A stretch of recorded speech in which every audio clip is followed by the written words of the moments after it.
Olá, meus amados, paz seja convosco. Eu quero trazer uma palavra a todos vocês que acompanham o nosso Face.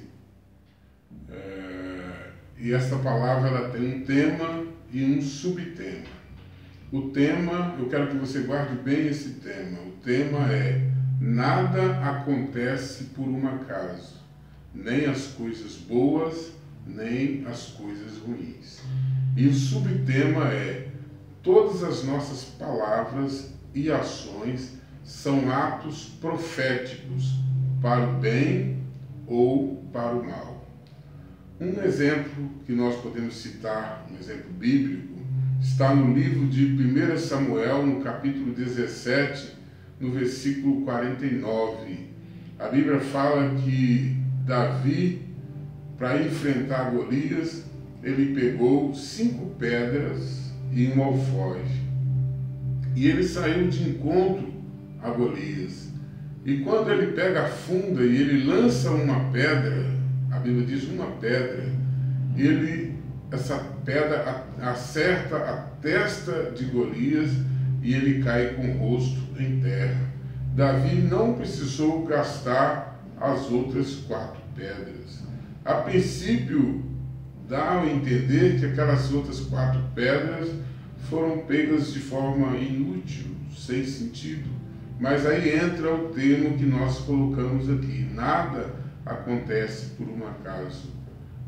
Bem depois, você vai encontrar no livro de 2 Samuel, no capítulo 21 e no versículo 22, que Davi e os seus descendentes vencem mais 4 gigantes da família de Golias. Olha só, o ato profético das 4 pedras que Davi não usou contra Golias.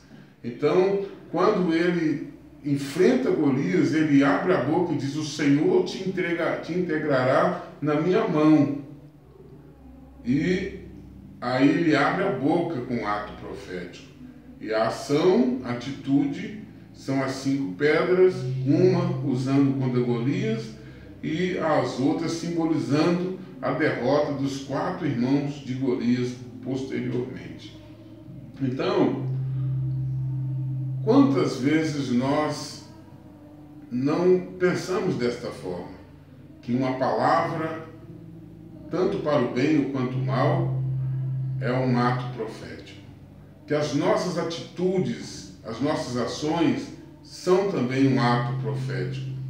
A Bíblia nos fala também, lá no livro de 2 Samuel, no capítulo 21,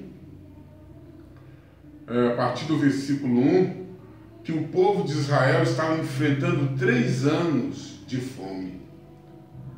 Davi, tentando entender aquilo, ele ora a Deus e pergunta a Deus: por que, Senhor, esses 3 anos de fome? E Deus então fala com ele: é por causa que Saul matou os gibeonitas. E talvez naquela hora Davi ficou tentando entender aquilo, mas se você olhar lá no livro de Josué, no capítulo 9, a Bíblia fala que Josué fez uma aliança com os gibeonitas. O que significa essa aliança? Naquela época, Josué tinha vencido Jericó, o povo de Ai tinha atravessado o Rio Jordão, e os gibeonitas estavam olhando tudo aquilo que Deus estava fazendo na vida do povo de Israel, a vitória contra os inimigos, e eles sabiam que eles seriam os próximos. Então eles se disfarçaram como estrangeiros de distância, de longe, vestiram roupas velhas, pegaram o pão velho e chegaram diante de Josué e falou com ele que eles eram de uma tribo distante, para que Josué não ficasse com receio deles, e disseram para Josué: nós queremos fazer uma aliança de paz. Josué não consultou a Deus, você vai ver lá no versículo 14 do capítulo 9 de Josué. Josué não consultou a Deus e foi enganado, fazendo com eles uma aliança de paz. A partir daquela aliança de Josué, o povo de Israel não podia mais atacar os gibeonitas nem matar eles. Aí o que acontece? Futuramente Saul vai e mata os gibeonitas. E por isso veio essa maldição no tempo de Davi, né? Saul tinha morrido, agora Davi começa a colher a fome e o sofrimento por uma ação praticada no passado do rei Saul. Olha que ato profético através de palavras e através de ações. Quantas pessoas hoje que sofrem por atos, atitudes do seu antepassado, dos seus avós, dos seus pais? Quantas vezes nós vivemos momentos de batalha na nossa vida por aliança quebrada ou aliança feita de forma indevida? Nós temos que pensar nisso, que as nossas ações, seja de palavras, seja de atitudes, são atos proféticos para o bem ou para o mal. Devemos pensar com quem nós estamos fazendo aliança, né? Quantos casamentos dando errado porque a aliança não está de acordo com os princípios bíblicos? Quantas sociedades de empresa e outras sociedades não têm ido para frente porque temos feito aliança com inimigos, ou aliança com quem não comunga da nossa fé? Então, muitas vezes nós estamos passando, nós esquecemos que existe um mundo espiritual sobre as nossas vidas. O que está acontecendo hoje com o Brasil? Né? A crise financeira, a crise institucional, a crise de governo, política, tudo isso são quebras de aliança, tudo isso são ações, seja por palavras ou atitude de governantes, de pessoas que praticaram coisas e que hoje estão trazendo para nós essas circunstâncias que a gente está vivendo hoje, né? A interferência da política no comportamento da família, na religião, né? Querendo determinar as regras sobre princípios religiosos, sendo que nós temos a Bíblia como referencial. Tudo isso são formas de quebrar aliança, tudo isso são formas de fazer aliança com aliança indevidas. Nós temos agora as eleições, né, que estão se aproximando. Nós devemos olhar com quem nós estamos fazendo aliança, né? O voto é uma aliança. Você está delegando uma pessoa que vai te representar ali na Câmara Municipal.